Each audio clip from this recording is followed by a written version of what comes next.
Welcome to Lesson 12 about the Central Visayas and Eastern Visayas regions of our course on Philippine Culture and Tourism Geography.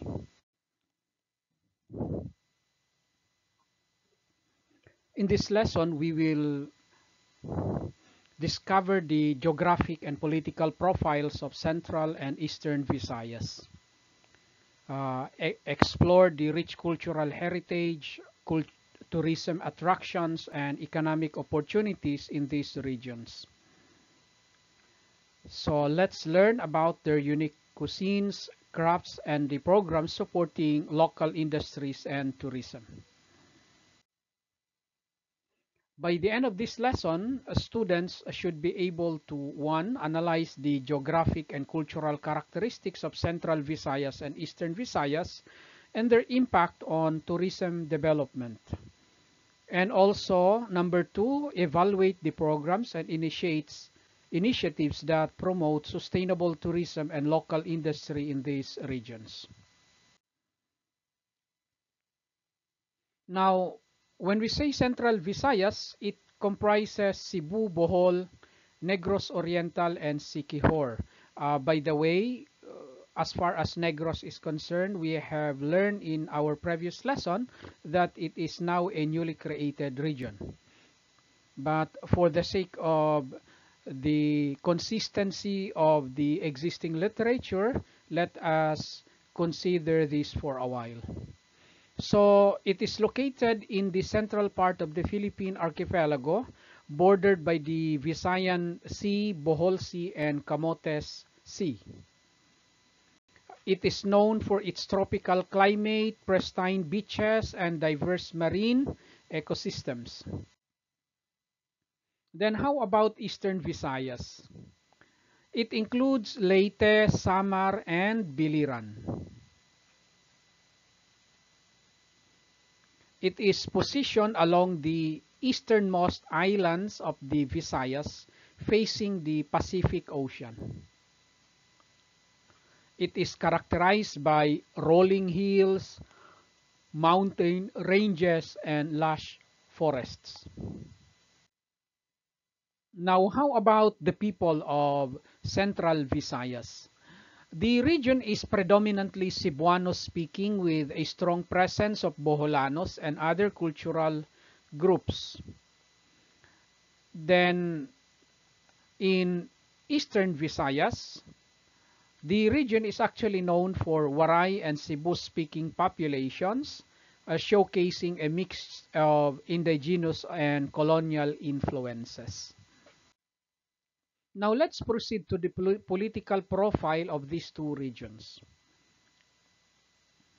As far as Central Visayas is concerned, Cebu City serves as the regional hub, a key center for trade, education, and culture. And as for Eastern Visayas, Tacloban City, the regional capital, is a focal point for governance and recovery efforts after the Typhoon Yolanda. Now, how to get there in both Central and Eastern Visayas? Central Visayas is accessible via Mactan Cebu International Airport with direct flights from major cities worldwide. We can also get there through domestic ferries that connect the neighboring islands. Then as for Eastern Visayas, we can go there via the Daniel Z. Romualdez Airport in Tacloban and several domestic ports. Land transport also connects towns and cities via the Maharlika Highway. Now, what are the tourist attractions in Central Visayas? We can mention, of course, the Chocolate Hills and Panglao Island in Bohol, the Kawasan Falls and Bantayan Island in Cebu. And we cannot do without mentioning also the Apo Island in Negros Oriental, known for its marine biodiversity.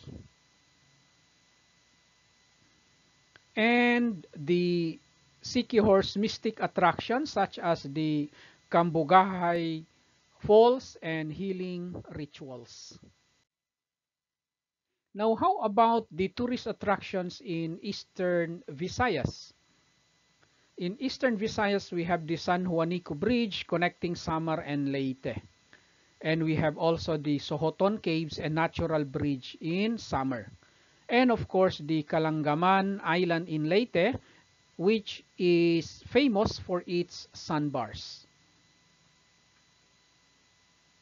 Worthy of mention is also the Bilirans waterfalls and hot springs. Now, what are the YAMI program of the Central and Eastern Visayas regions? These regions focus on promoting local delicacies and food tourism.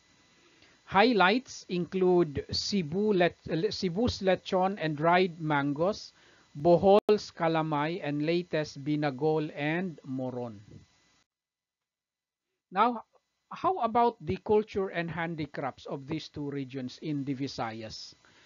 In the Central Visayas, we have Bohol's basket weaving and Cebu's furniture industry, which are internationally recognized. Siquijor is known for its unique folk crafts and herbal medicine. Then how about Eastern Visayas? The banig weaving in Samar and Leyte showcases vibrant colors and intricate designs. Now let's proceed to the cuisines and pasalubong in these two regions. When you go to Central Visayas, don't forget their otap, dried mangoes, danggit, and tarsier-shaped chocolates. While in Eastern Visayas, don't go back home without their moron, which is a chocolate rice rolls, binagol, sweetened taro pudding, and latest pineapple products. Now, how about the auto program? One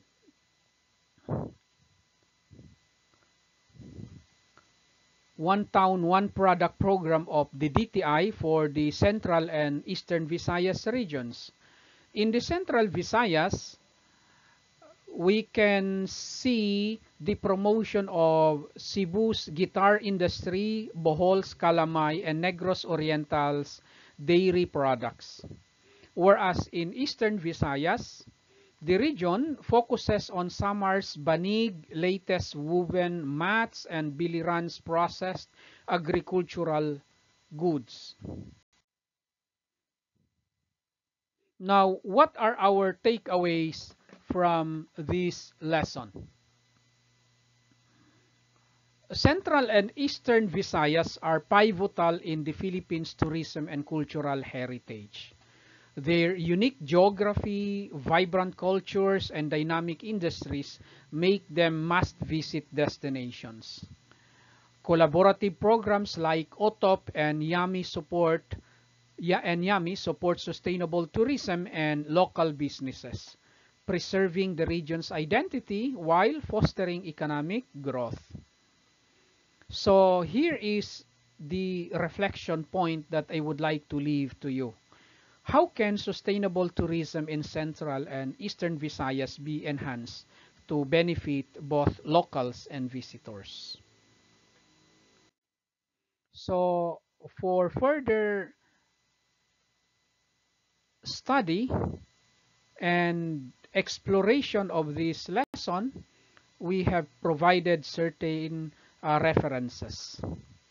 And next meeting, we will proceed to lesson 13 about the Zamboanga Peninsula and northern Mindanao regions. Thank you and see you then.